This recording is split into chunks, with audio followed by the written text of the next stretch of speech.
Snow was falling softly on the narrow streets of the Dutch city of Groningen, where Mrs. Floro decided to visit her children, Carlos and Emilia, who are studying at university there.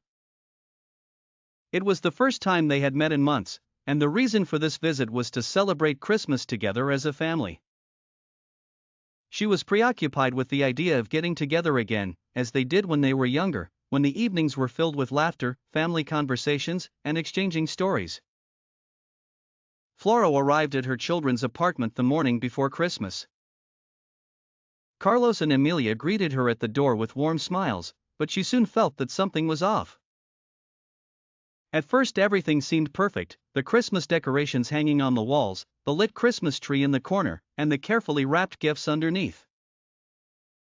But as time went on, she felt something missing, something intangible but very present.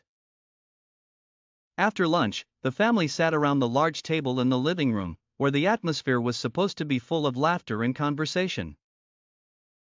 But it turned out to be quite the opposite. Emilia was holding her phone, browsing social media nonstop, and occasionally smiling at her phone screen. Carlos was also busy with his work calls and applications, tapping on the screen with concentration and interest as if he were in another world.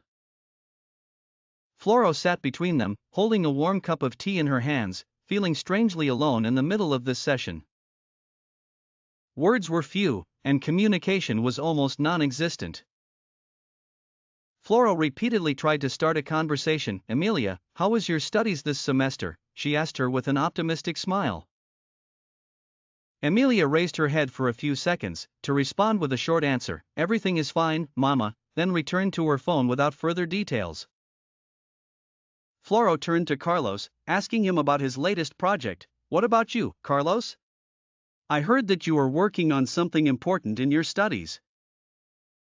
Carlos looked at her for a few seconds and said, "Yes, things are going well," then returned to his phone as if the conversation had ended before it had begun. The gap between the mother and her two sons deepened with every passing moment. Floro felt a weight on her heart.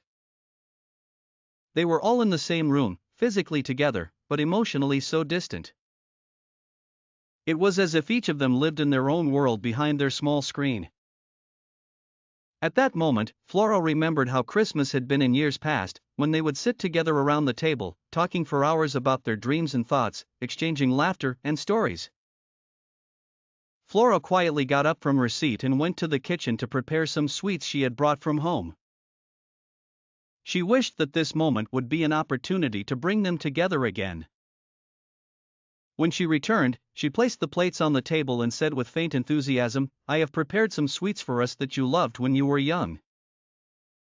Here, let's eat them together." Carlos and Emilia looked at the sweets, then at each other, as if they felt a little guilty at that moment. They each left their phones on the table, but the atmosphere remained cold, as if the emotional gap had become too deep to simply be bridged. They exchanged a few words with their mother, but soon the phones were back in their hands, their screens shining in their faces, filling the room with a cold light reflecting the distance between them. That night, Floro sat in her bed, staring at the ceiling, thinking about how much the world had changed. Technology itself wasn't the problem, but she felt that phones and gadgets had stolen the simple, deep moments she shared with her children. She wanted to feel their real presence, to touch their feelings and thoughts, but instead, everything was superficial.